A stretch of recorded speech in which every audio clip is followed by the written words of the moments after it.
Hello, everybody, and welcome. It's Monday. It's the start of Vodacom Durban July week. Wow. Wow. What was said? Greyville today for an impossible card. If you catch the PA, good luck. If you catch any exotic, but of course, that's the great news, Rahiel. If someone does catch something, I think you're going to make some money today. Yes, definitely. There's money to be made on this Greyville card today. I mean, any exotic is gonna pay any exotic will pay a good amount today, and it's good to build a kitty of for Vodacom Durban July on Saturday. Absolutely, that's the plan. We're going to get straight into it. Race one starts. There's 9 races, so for our interest, we've gone for a place accumulator. So we're going to get involved from 12:55. But the first race is quite early, 11:55, where Aristocracy looks to be the right horse. But let's find out what Rahiel likes. Rahiel, race one. Yeah, I think Aristocracy is he should win this race here. Don't see him how he could get beat in this race here. He ran a good debut in open company behind Prince Tyrion, and with that run under the belt, I think that he should have improved back at home, and he should take a ton of beating in this first race here. Okay, so Aristocracy, I'm with Rahiel in the first. Second race is the first leg of the bipod. Now, this to me looks fairly open. Running in this race is number 2, Princess Sabrina, who I got the lot on last time. As you probably remember, it was an emergency acceptor, came in. I said, I'll have a bit of that with Jason Gates on. And she ran second. She was actually a bit unlucky because she fly jumped and then she pulled the whole way. I'm not saying she would have beaten Loving the Victory, but anyway, we took the places. I think I got something like 8 or 9 to 1 a place. But this is a different kettle of fish. And I know she's drawn 2, but what would you do in the bipod? Sure, in the bipod, I'd probably go with 12, 9, and 2. Let me start off with the 12 horse Trenadoro. This horse, yes, she is drawn wide, but she did make some nice improvement last time out, finishing 5th, 2 lengths behind Purple Shadow. And I think if Stuart Randolph drops out and allows her to run on, I think that she could be finishing off a race really well. And then you have to give respect to the first time in this race here. She doesn't have to be too. She can be half decent to beat this puncher. I mean, it's a pretty moderate field. And Keegan DeMello and Dean Canamea team up on Heaven Sent, so you have to give that respect. And then Princess Sabrina, I think her draw is better than most of the others here in gate 2. She ran on well last time out, and I think that she could feature here in this over the 1200. So what would you do in the bipod then? Because it's the opening leg. It doesn't get well. We've got a couple of bankers coming up in the next 2 legs, and the one race we can go short. But what would you do in the pier? In the bipod? I'd go with the 2, 9, and the 12. Princess Sabrina, Heaven Sent, and Trenadoro. 2, 9, and 12. Yeah. Okay. So there we go. 2, 9, 12 for Rahiel in the opening leg. I think you're right about this Heaven Sent. She's a daughter of Soft Falling Rain out of a Fort Wood mare, but there's quite a bit of money for her. And it isn't the hottest maiden I've ever seen. So, as you say, she won't need much to win this. I'm quickly going to show the betting in the next race because we're going to banker in the PA. We've got the PA to show you, but double edge is what I was going to banker when it was even money anyway. Now it's basically 8 to 10 and shorter. So the third leg, double edge, he was backed on debut, ran very green, but drawn 3 and going 1400, which we saw last time. So it's familiar with the territory. Should run a place, eh? Yes, definitely. I think that she should even win this race. Yeah. Last time out, she was supported, and despite being slow out, she ran on pretty well on a debut effort, and with natural improvement, she should take this race here. Drawn much better in gate 3. Lyle Hewitson sticks to the right, and I think she.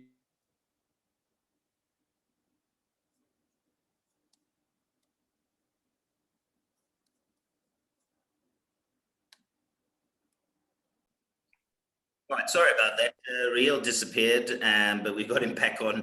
He was in mid-stride. Anyway, it's not a bad time to be showing you the PA, but before I do that, I just want to move on to show... in fact, let's do the PA, Rahiel, because we've got the banker in the first leg, which is the 3, and then we've bankered in the second leg purely because it was getting a lot of money, and it still is 1,944. If we wanted to go wider than the one, we were contemplating, were you contemplating putting in the 10 Capriana, who I think's got a chance, but at the end we decided we had to make our stand early, and we banked at number 1 Papillon for a place, or Papillion, whichever one you prefer. Yeah, certainly. I don't think that this filly, by no tune could miss out on the first three. Lyle Woodson sticks to the ride. She's drawn in gate 1. She goes over the 1600 back on the poly, and I think that she should give on a good race here and give an honest showing here. You could include the 10 horse here, Capriana, who's back on the Polytrack, drawn in gate 10, which isn't a concern for me, as I think if Seanville just drops out and allows her to actually run on, I think that she could be finishing off a race really strongly, and she could have a massive say in the win even. And then you could possibly include even Embarrassed Tiresias, the 3 horse. She has a massive jockey strike here with Richard Furry aboard, drawn in gate 3, and this filly's penultimate run behind Outlet, where she ran on nicely to finish third, 1.5 lengths. I think on that run she could make further improvement over the 1600, and she could possibly have a say. Okay, so those are the horses. We're taking our chances because we need to go wide later. Interesting, Papillon's been dropped back to the mile, and she's a sister to the Gold Cup winner, which maybe led everybody to believe that she would win over ground, but it might be that actually this mile might suit her. They've brought her back. Yes, certainly it could suit her a lot better, and with Lyle aboard, I mean, he would have got to know a lot after that last run, and he probably suggested, drop her back to the mile. It would suit her a lot better. So I think she definitely has to be given so much of respect here. Okay, right. Now, it now starts to become a real swirl a bit. Initially, we didn't go as wide as we have gone in the third leg, but I said it's an open race, and then number 4, Hot Money, got scratched. So rather than take our chances with 3 horses or 4 horses go out, we're hoping to treble up here and have gone pretty wide, as you can see. But Rahiel, take us through your first choices.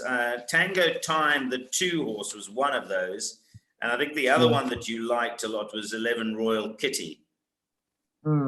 Yes, I think Tango Time, now that she has a much better draw than her last, for some time. I think her last 7 starts, she hasn't had a 2 draw, And with Warren back aboard, he ran third on her, 2.15 lengths behind to the max over the 1600.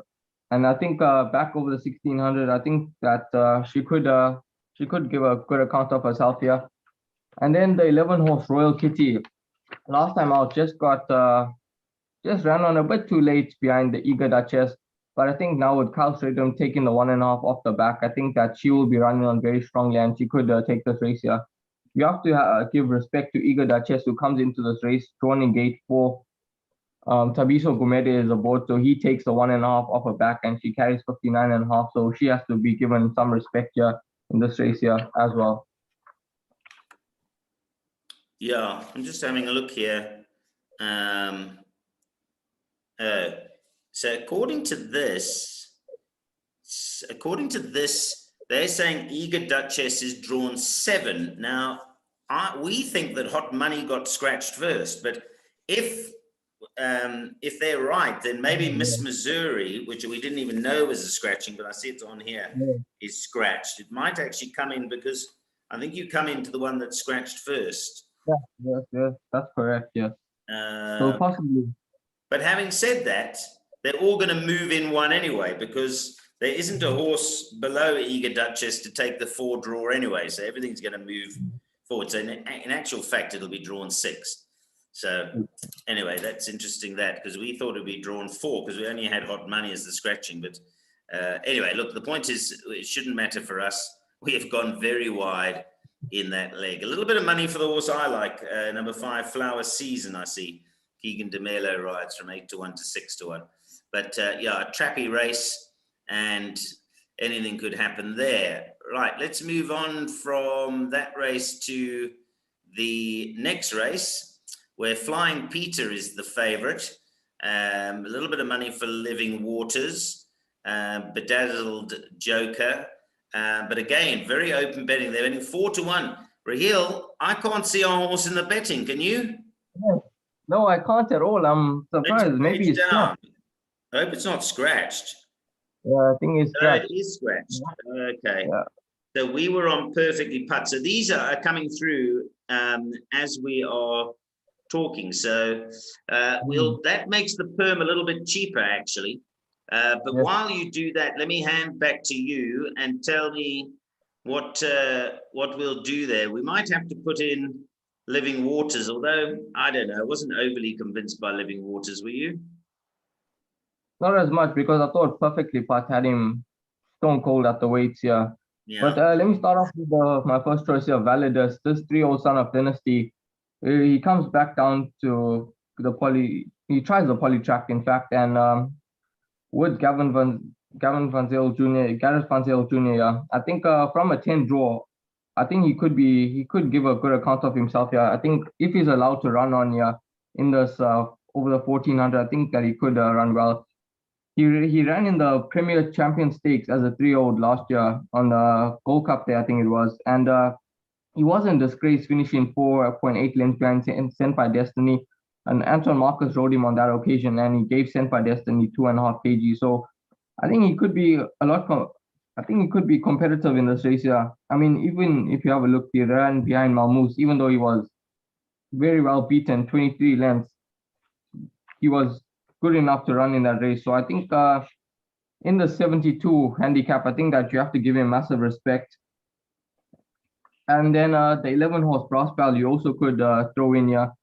Drawn a bit wide, but if Jason Gates also allows this 4-year-old son of Pathwalk to run on, I think that he could run there. But Dazzle Joker is an interesting runner for us over here. Drawn in gate 2, Richard Puri is aboard. He's back to a 72, and the last time he won a race, he was off a mark of 72 over the 1400 in a 76 Class C handicap, drawn in gate 2. So I think back off on a 72 and drawn in gate 2, I think he could show some improvement on his recent form, and he could give a good account of himself in this open-looking contest. And you could possibly even throw in the likes of Forest Jump into the back end of your quartets. Well, that's also scratched. That's another one that's gone. Also gone there. Yeah, I didn't notice that there. Yeah. Then maybe even Living Waters, you could give a shout out to here in this race here. Okay, well, what I'm going to do is just pause briefly, just so we can check all these scratchings, because there are a few more coming in and adjust this perm, this PA perm. Right, okay, a couple of the late scratchings coming through that actually don't affect us, apart from perfectly put. So just going to show that PA again, just to remind you that you could take perfectly put in and do whatever you want to do. Because I wouldn't necessarily keep it in, because you're going to get the tote favorite. It might not be the tote favorite you want. So you've got a decision to make there. Rahiel, punters got a decision to make. Either they go for, they keep the scratching in, which we wouldn't suggest you do. Rather put your own choice in, whether that happens to be Living Waters or Flying Peter or whatever else you like, Land of Mystery, whatever. But fundamentally, 2 and 9 are the two horses that we've got there with perfectly put coming out. Okay, let's move on to the next leg then. And we've gone here in the PAs 1, 2, 3, 5, 7, 9. Sure, this race here is so tough. I mean, most of these horses in this race here could win, and I think you have to include as many as you can in this race here. My first choice is the 5-horse Gold Season for Keegan DeMello and Dean Canamea. His penultimate, I think you can ignore his last run behind 2 of us. He was slow and felt a miss there. So I think you could ignore that last run. And drawn in gate 5, much better draw. He has to carry the 60.5, which could be a slight concern given the openness of this race here. But I think that he could enjoy the poly. I mean, his only try on the poly was a close-up second behind Karoo Lark on that occasion, and he ran on really strongly over the 1600. Now on the over the 1400, drawn in gate 5, I think that he should give a good account here of himself. Then the 8th horse, Theravada, with Stuart Randolph aboard. The only time Stuart Randolph rode this horse was when he got close to victory on that occasion, beaten 0.05 lengths behind Mallorca Palace over the 1200. He goes over the 1400 today, and drawn in gate 8.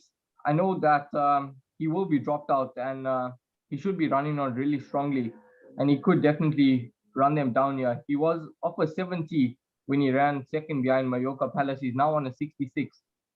So he's 4 points down, and he only carries 57. So I think he should be right there at the finish. Then you can give respect to the 3-horse High Velocity, with Lyle Hewitson aboard for Gartfuller, drawn in gate 3, 58.5 on his back. He has some average form, but he tries a polytrack, and he could be anything on the surface here. Montana Sky, he's as consistent as they come. Drawn in gate 4, Kumalo sticks with the ride. You could even throw him in. And then number 7, Seisura, with Caden Brewer aboard. He takes the 4 kgs off this 5-year-old son of Oratorio's back, so he only carries 53 over the 1400. I think that if Caden Brewer just slots him into a nice position, he could be doing his best work.